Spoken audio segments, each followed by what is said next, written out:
Vamos, então, trazer aqui para os nossos estúdios o professor jurista Lênio Streck. Muito bem-vindo, tudo bem? Tudo bem. Eu acho o Zé Barbosa um otimista, né? Que coisa maravilhosa. Em nome do senhor, ele é muito otimista. Eu não acredito, eu não penso, eu não acredito em nada disso, sabe? Ele estava comentando, Enio, o crescimento do Lula na última pesquisa no campo evangélico. Foi de 21% para 30%, né? Na pesquisa de hoje da Atlas. Isso isso é sazonal e não reflete. Você não muda os evangélicos. Desculpe o Zé Barbosa e tal, mas você não muda os evangélicos. Isso aí a própria religião é reacionária, não tem como fazer. Não. Mas isso eu penso assim, não quero tretar em cima dessa questão, mas há pouca possibilidade de mexer nesse nicho do universo eleitoral brasileiro, né? Isto encalastrou já nós o domínio de uma teologia traço ideologia acabou fazendo com que ficasse muito dura a resistência. Se criou a ideia de que a esquerda, Lula, etc., são do outro lado e que não são do bem. E difícil você, mesmo a economia, né, entrando forte nisso, ainda assim, mas isso é apenas a opinião de um velho analista aqui. Muito bem. Mas eu queria perguntar agora desse assunto do dia aí, que é essa sanção ao Moraes. O que o governo, eu vi que o governo estuda entrar com uma ação na justiça nos Estados Unidos. O que o governo deveria fazer? Isso é uma saída? É a única saída, além da política. Por quê? Porque a lei esta, que eu não sei dizer o nome nunca. Magnitsky. Esta lei, ela tem um desvio de finalidade, ela não foi feita para isso. E o Alexandre de Moraes e nenhum outro brasileiro, a não ser o próprio Bolsonaro e companhia, a lei se aplica a Eduardo, a outros, mas não a autoridades brasileiras constituídas, etc. Por isso tem um desvio de finalidade, tá? Então, esse desvio de finalidade existe em todos os ordenamentos e todos os sistemas jurídicos. Se discute, por exemplo, quando uma lei que tem uma finalidade X é utilizada para outra e, portanto, se distorce a lei. E esse é o típico caso. Ela foi mal aplicada. Se vai funcionar ou não, não sei. Agora, o governo, ontem eu dava uma entrevista e antes mesmo de eu ouvir que o governo faria isso, por intuição, eu dizia, o governo tem que fazer. Por quê? Porque a lei ela tem um sentido e o Trump usou ela para outro. Logo, qualquer tribunal americano competente pode decidir, sim, vai depender do grau de independência daquele juiz, o comprometimento, etc., né? Porque hoje em dia está muito difícil nos Estados Unidos você até mesmo falar em independência do judiciário, né? Isso tem que ser dito, não porque queremos, mas os dados nos são apresentados diariamente, correto? Agora, existe alguma resistência, e o Brasil, via a AGU, tem que usar o melhor, talvez, ou melhor traço, o único meio de enfrentar a lei Magnitsky, porque por outros meios não é possível, tem que pegar, e tem que ser lá nos Estados Unidos. Então, está correto, a AGU em fazer isso, né? Muito bem. Lênio, hoje eu li um artigo da Miriam Leitão no Globo, dizendo que funcionários, diretores do Banco do Brasil estão preocupados com o alcance da lei Magnitsky, porque o Xandão poderia vir uma mensagem do governo americano dizendo que, como o Banco do Brasil tem relações com empresas americanas, com o governo americano, ele teria que bloquear as contas do Xandão. Podemos chegar nesse ponto? Não creio, não podemos chegar a esse ponto, porque aí qualquer banco que tenha a mínima relação com uma empresa americana, isso seria um total despautério chegar a esse ponto. O Banco do Brasil é um banco público brasileiro, tem relações com todo mundo, não pode ser atingido por uma lei. De novo, desvio de finalidade. Percebe quanto o uso dessa lei com desvio de finalidade, ela dá aso, né? Dá a que se faça um conjunto de interpretações, porque do modo como ela foi aplicada, parece que ela é uma lei universal, ao ponto de pegar a mim, você ou qualquer um. O problema foi que ela está sendo mal utilizada. Agora, mesmo mal utilizada, eu não creio que ela possa chegar a um nível, por exemplo, dos funcionários públicos brasileiros. No caso, Alexandre é um funcionário público brasileiro, porque recebe via Banco do Brasil e tem conta no Banco do Brasil, por óbvio, porque quem recebe por um banco lá tem conta, teriam suas contas congeladas ou eventuais depósitos. Não pode ser assim, e tão longe nós não vamos, né? E acho que não iremos. Lênio, o Brasil, né, com essa história das tarifas, você acha que o Trump ainda vai voltar atrás em mais itens como a carne e o café? Você acha que é por questões legais? Você acha que o Brasil tem como entrar, né? Entrou na OMC, tem Não, isso não. algum resultado desse tipo de ação? Não, legalmente não tem nenhuma chance, porque uma decisão da OMC vale tanto quanto uma decisão do Tribunal de Agudo da minha terra sobre os Estados Unidos. Não tem nenhuma importância. A Mas questão a é política. recíproca é verdadeira no caso do Moraes também, né? Aí é que está, isso é uma questão política, porque é a lei do mais forte. Você imaginou já se Portugal tivesse uma lei desse tipo e pegasse contas dos Estados Unidos, os Estados Unidos ia ali e invadia Portugal. Se a Colômbia fizer isso com investidores e fizer uma lei Magnitsky deles lá, ou o Brasil fazer uma lei desse tipo para pegar os investidores americanos, o que você acha que os Estados Unidos ia fazer?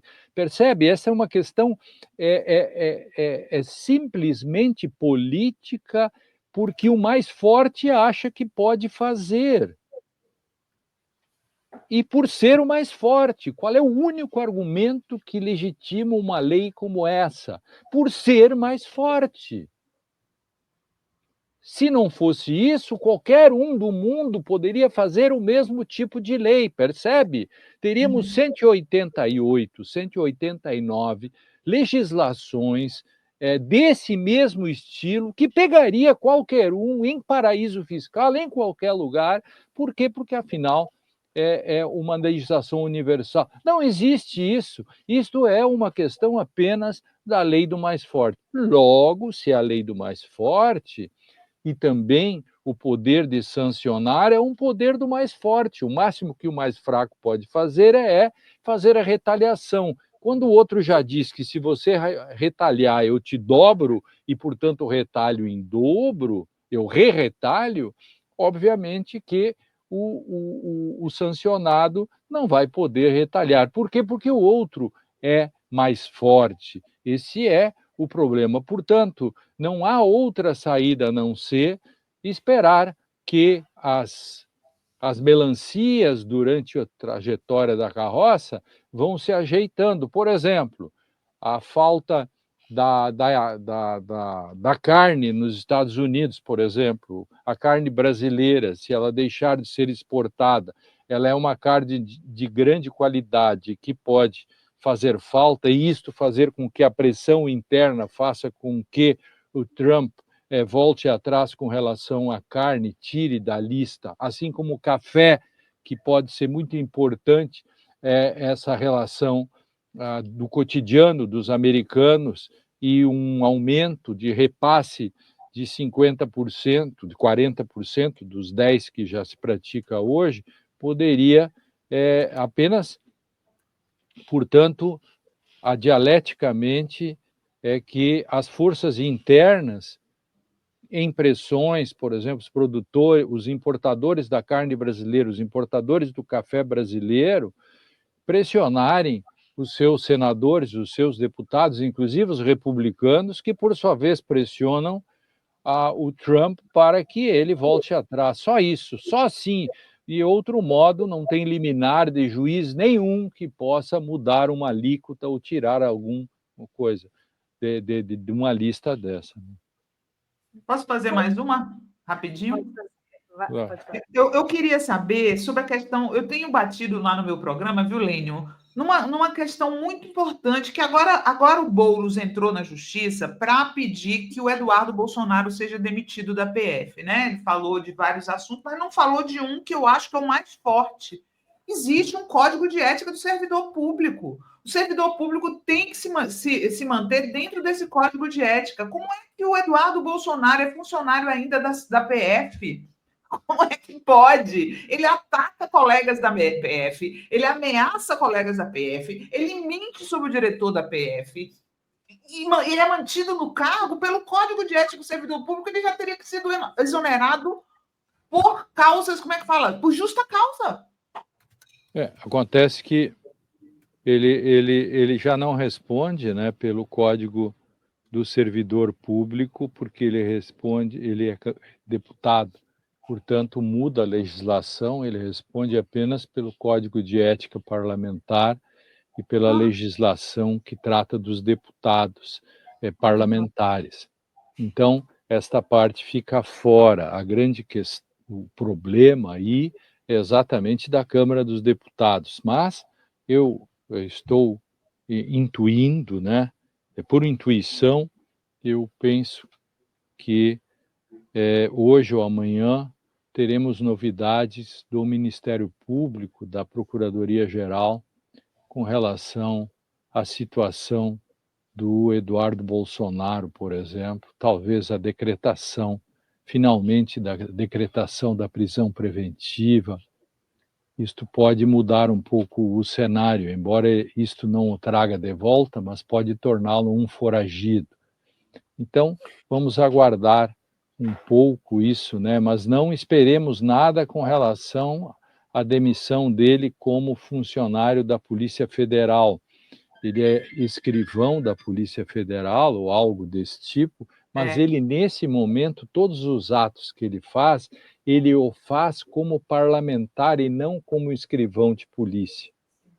Tá? Isso, então, não funciona essa tese do nosso querido deputado o Boulos. Tá? Só um parênteses, o Lênio tocou num ponto aqui, provavelmente ele também tem informações a respeito. Eu fiquei sabendo ontem que o Xandão está com o pedido de prisão do Eduardo Bolsonaro pronto. É coisa... Eu não tenho dados maiores, mas tenho intuição de que o Bolsonaro, o Eduardo atravessou o Rubicão. E ao atravessar o Rubicão, tudo é possível. Então, nesse momento, acho que a mínima resposta institucional, vou repetir, acho que a mínima resposta institucional que pode ser feita, são duas respostas que podem ser feitas. Uma, a Câmara dos Deputados instaurar imediatamente processo de cassação, e isso é um problema, porque a Câmara é dominada pela direita e extrema-direita, e muitos são torcedores do Trump, e, portanto, eu não acredito muito nisso. E a segunda é via Ministério Público e Supremo Tribunal decretando a prisão preventiva. E há elementos para essa medida de prisão preventiva, na sua opinião?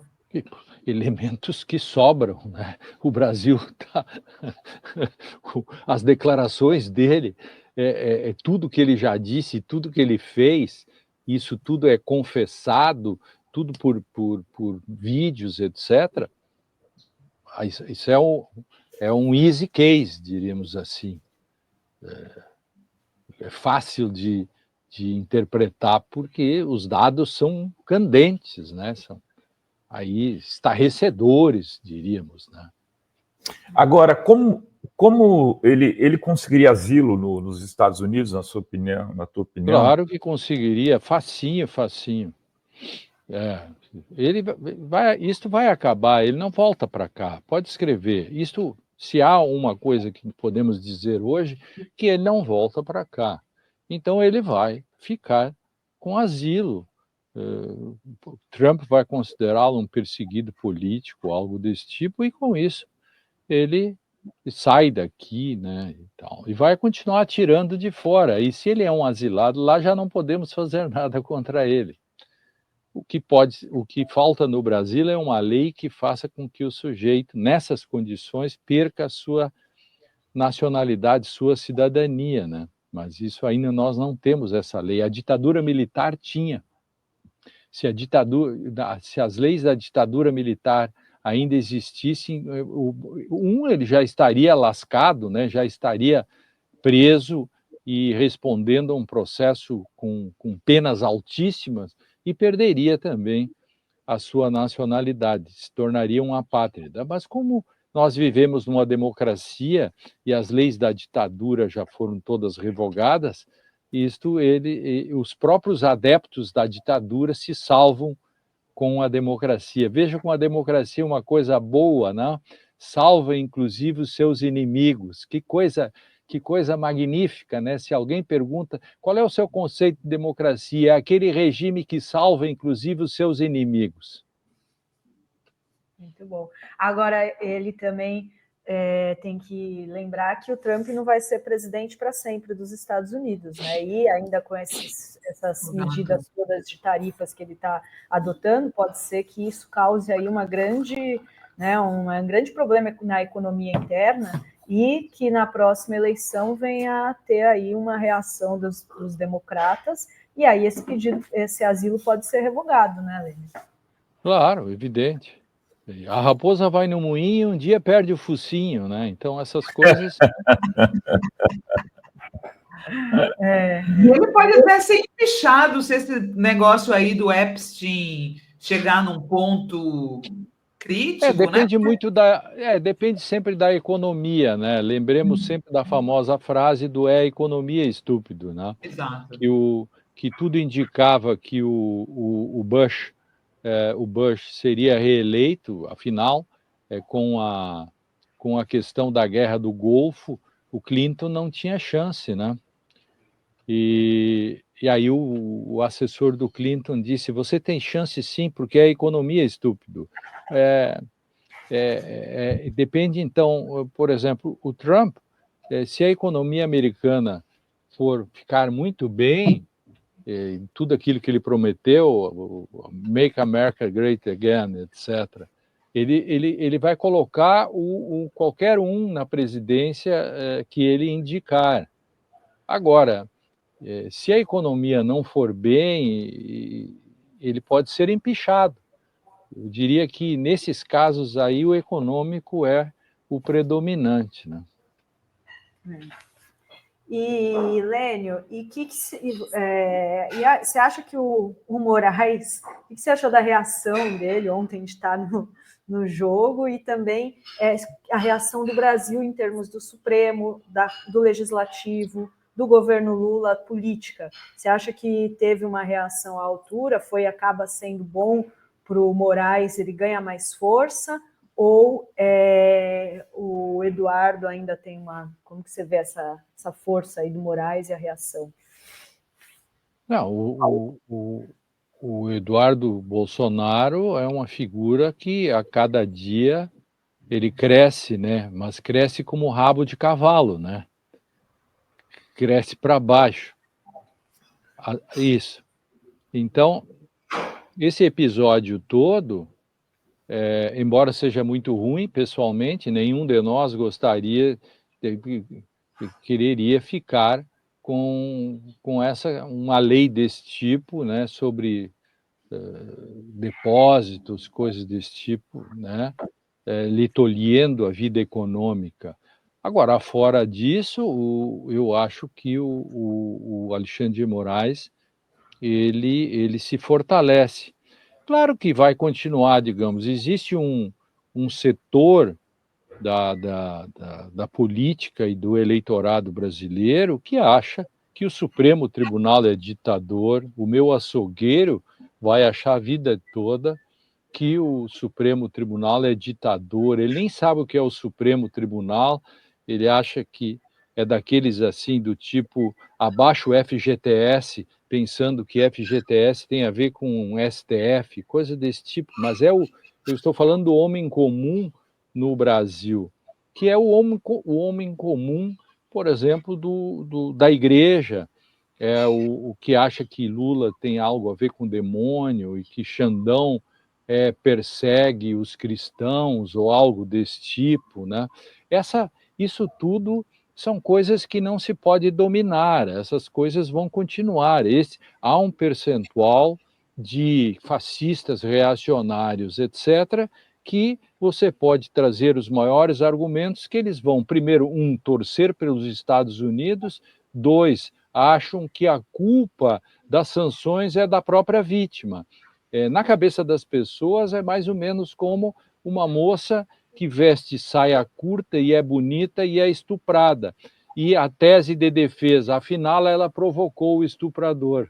Não é mais ou menos isso? Vocês não acham que essa alegoria é interessante, Sinara, para explicar um pouco que, no fim, a culpa acaba sendo da vítima? Afinal, que o Brasil provocou o Trump?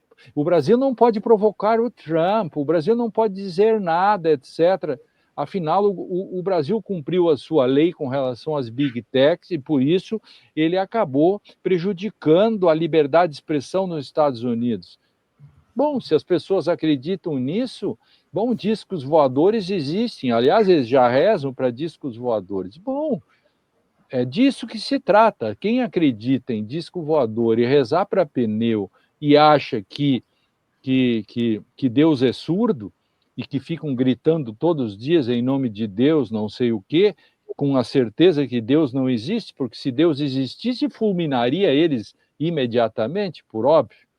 E, aliás, se eles são tão religiosos, essa gente toda, por que eles não rezam por um Deus ex machina que destrua o governo brasileiro? O Deus ex machina é aquela história de... eu vou dar um exemplo do que é o Deus ex machina, que é um conceito, né, que se criou. Quando Abraão está prestes a sacrificar seu filho, lembra dessa passagem bíblica? Pobrezinho do Isaac, imagina a psicanálise que ele teve que fazer depois, porque afinal quase que o pai mete uma faca no peito dele, está na Bíblia, né? Aí troca o cordeiro, né? Como é que ele não faz isso? Por uma intervenção direta de Deus, né? Um Deus ex machina. Então, que é o Deus que entra direto, que fala com você, ou que é o que digamos, para o sol, para que Josué possa... para o sol é boa. Para matar mais filisteus. Pois é, o Malafaia, que odeiam tanto o governo, eles podiam orar a Deus pedindo que, se Deus está do lado deles, pedir um Deus ex machina para poder, então, destruir o seu inimigo, que é o governo brasileiro. O Xandão assim, e salvar o Bolsonaro, né? Isso, destruir Xandão e salvar Bolsonaro. Isso, eles podem. É, à espera de um Deus ex machina. Né? Boa. Ô, Lênio, você falando aí sobre essa história da culpa da vítima, né? E eu sempre tenho aqui lembrado do papel que a mídia comercial tem no bolsonarismo, o discurso, eles dão o discurso para o bolsonarismo, né? Então, nessa história, por exemplo, de culpar o Lula, o Metrópolis, que hoje é o principal porta-voz do bolsonarismo, né? Impressionante. Impressionante. Eles tiveram a pachorra de fazer uma postagem dizendo 10 vezes em que o Lula criticou o Trump antes da taxação. A vítima, então, claro, a vítima tem culpa. Ele está fazendo o serviço de dizer que a culpa é da vítima. Claro, a culpa é da vítima. O cara é assaltado e o cara disse assim, vacilão. Por que saiu com o celular na mão? A culpa não é do assaltante? Tem uma história, se me tem um minuto, só para contar essa história, Sinara, a Simone de Beauvoir, que é uma mulher fantástica, né? Ela tem uma história sobre isso, sobre vítima e culpar a vítima. Ela conta a história de uma moça, uma senhora que tinha era casada e tinha um amante que morava do outro lado do rio, numa espécie de ilha, assim. E aí e ela ia lá, atravessava com um barqueiro e ficava lá umas horas com o seu amante. E um dia eles se amaram demais e passou a hora de pegar a barca. Acontece que o barqueiro fechava às 6 da tarde e não atravessava mais ninguém. O outro caminho era passar por uma velha ponte em que tinha um assassino. Então, como ela chegou no barqueiro e disse, pode me levar, estou desesperada, preciso voltar para o barqueiro. Ele disse, não posso mais. Fechou. Aí, então, ela optou por ir pela estrada e foi morta pelo assassino. Aí vem a pergunta, quem é o culpado? O amante que não protegeu a amada, o barqueiro, um burocrata que não queria levá-la, ou a mulher que traía o seu marido? Aí as pessoas começam a responder e ela diz, o culpado é o assassino. Simples assim. Exato. Exatamente. Perfeito. Perfeito. Não, e a loucura é que aí as pessoas vão responder, cara, vai ter enquete, ninguém vai lembrar. Onde se viu, eu quero dizer assim, mas esse barqueiro não tem nenhuma humanidade, mas o amante dela é um preguiçoso, safado, por que não levou ela? E afinal de contas, aí os caras dizem assim, mas tem um cara que matou, esse é o culpado. Exatamente. Não tem que tergiversar, né? Não tem que tergiversar. Exatamente. Agora eu vi aqui, até passei para o Rovai e para a Adri, que saiu um levantamento dizendo que 34% dos bolsonaristas culpam a família Bolsonaro pelo tarifaço. Porque uma coisa é inegável, gente. O cara foi lá, foram antes do Eduardo se mudar para lá, foram vários deputados do campo da extrema-direita pedir sanções ao Brasil. Tem matéria deles dizendo queremos que o Brasil seja sancionado. Não é só Alexandre de Moraes, tá? Então, até mesmo entre os bolsonaristas, Lênio, essa história não está pegando de culpar a vítima, não, viu? Que bom, que bom. Ainda eu desconfio também, né? Porque bolsonarismo é um estado de espírito, né? Professor Lênio, a gente esteve fora durante esse mês de julho aí e muitas coisas novas surgirão em breve. Eu também estive fora, né? Você também? Claro. Você esteve onde? Eu estive em Portugal e Alemanha. Nós estávamos perto. A gente ficou em Londres a maior parte do tempo. Ótimo. Estudando, fazendo contatos. E em breve, ou eu ou a Adri vamos lhe procurar, porque temos novas ideias aí e contamos com Vossa Excelência nesses projetos novos. Maravilha, maravilha. Vamos aí. Grande Lênio. Muito Lênio, obrigada, com as suas Lênio. aulas, muito obrigado. Muito obrigada, viu? Valeu. Aí, Sinara, obrigado. Dri, Renato, nosso telenauta. Tchau, Lênio, um abraço. Beijo. Valeu. Tchau, tchau. O Lênio deve ter tomado peramanca lá em Portugal, conhecendo bem o Lênio.